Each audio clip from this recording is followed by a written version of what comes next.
ابتدا ہے رب ذل جلال کے بابرکت نام سے۔ ویورز، ہماری آج کی تحریر ویڈیو ہے ایک سبق آموز سچا واقعہ۔ یہ ایک سچا واقعہ ہے۔ خالد الخیر سعودیہ کے مشہور ہارٹ سرجن ہیں۔ وہ کہتے ہیں کہ ایک سچا واقعہ ہے، میں دل کا آپریشن کرتا رہتا ہوں۔ ایک مرتبہ میرے پاس ایک 30 سالہ مریض لایا گیا جو دل کے مرض میں مبتلا تھا، بلکہ آخری اسٹیج پر تھا۔ اس کا بچنا ناممکن تھا، اس لیے میں نے فوراً اسے ہارٹ سرجری کا مشورہ دیا اور یہ بھی بتایا کہ اس سرجری میں 80% موت واقع ہو جاتی ہے اور بہت کم لوگ بچ پاتے ہیں۔ مریض مضبوط ایمان اور پختہ عقیدے کا حامل تھا۔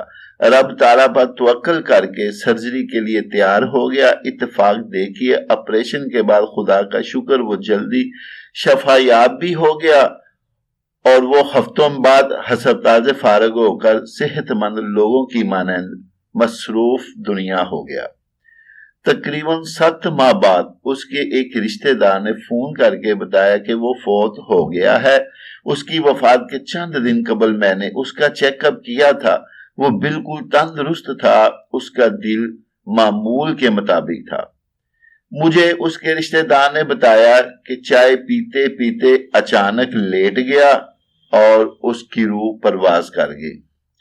ڈاکٹر خالد کا کہنا ہے کہ اپنی صحت سے دھوکے میں نہیں رہنا چاہیے، اپنی تندرستی کو دیکھ کر موت کو بھول نہیں جانا چاہیے۔ کبھی کبھی سخت بیمار بچ جاتے ہیں اور صحت مند آخری سفر کو روانہ ہو جاتے ہیں۔ یہ آدمی بڑے خطرناک مرحلوں سے بچ گیا تھا کیونکہ اس کا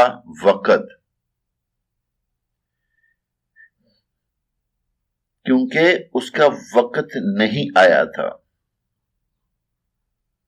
لیکن چائے پیتے پیتے موت کی وادیوں میں چلا گیا۔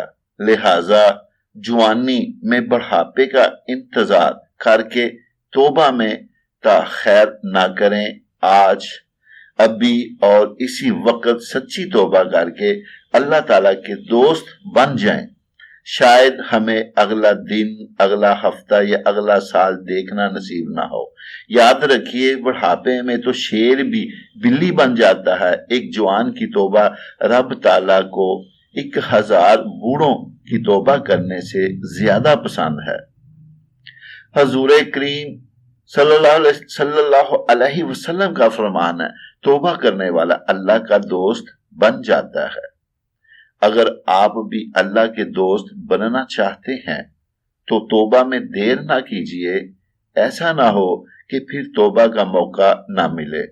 لاکھوں لوگ بڑھاپے میں توبہ کے آسرے میں دنیا سے توبہ کیے بغیر ہی چلے گئے، کیونکہ جوانوں کے کفن بھی بازار میں فروخت ہوتے ہیں۔ تو ویورز، ساتھ ہی ایک بہت پیارے ٹاپک پہ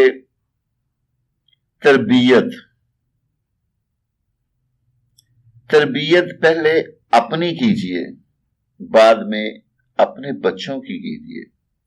اکثر مائیں پوچھتی نظر آتی ہیں کہ بچے بہت بدتمیز ہو گئے ہیں، کوئی وظیفہ تو بتا دیں، جبکہ بگاڑ تو ہم نے ماحول سے برباد کر رکھا ہے۔ صرف وظیفوں کو رٹنے سے کیا ہوگا؟ ہمارا تربیت کرنے کا انداز تو چیک کیجئے۔ بچے کو ایک زور کا تھپڑ لگا کر ہم کہتے ہیں، کتنی بار کہا ہے چھوٹے بھائی بہن کو مارا نہ کرو۔ زور کا چلا کر کہتے ہیں کہ چیخا نہ کرو۔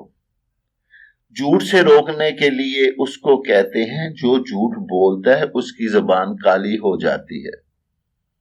مسلسل موبائل فون اور ٹیبلٹ اور ٹی وی کا استعمال کرتے ہوئے انہیں روکتے ہیں کہ بیٹا ہر وقت ٹی وی نہ دیکھا کریں، جا کر اپنی پڑھائی کریں۔ جو اخلاق، عادات و اطوار آپ اپنی اولاد میں پیدا کرنا چاہتے ہیں، اس کا عملی نمونہ بن کر دکھائیے۔ بچے وہی کریں گے جو وہ آپ کو کرتا دیکھیں گے۔ یاد رکھیں کہ بچے وہ نہیں کرتے جو آپ انہیں کہتے ہیں، بلکہ وہ کرتے ہیں جو ہمیں کرتا دیکھتے ہیں۔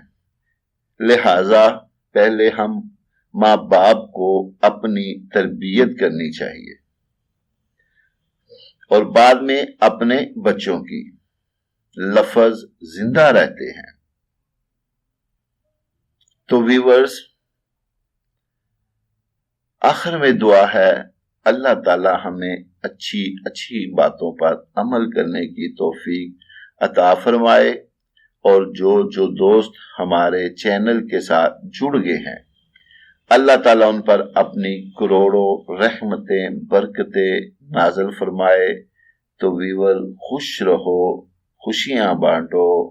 بہت شکریہ۔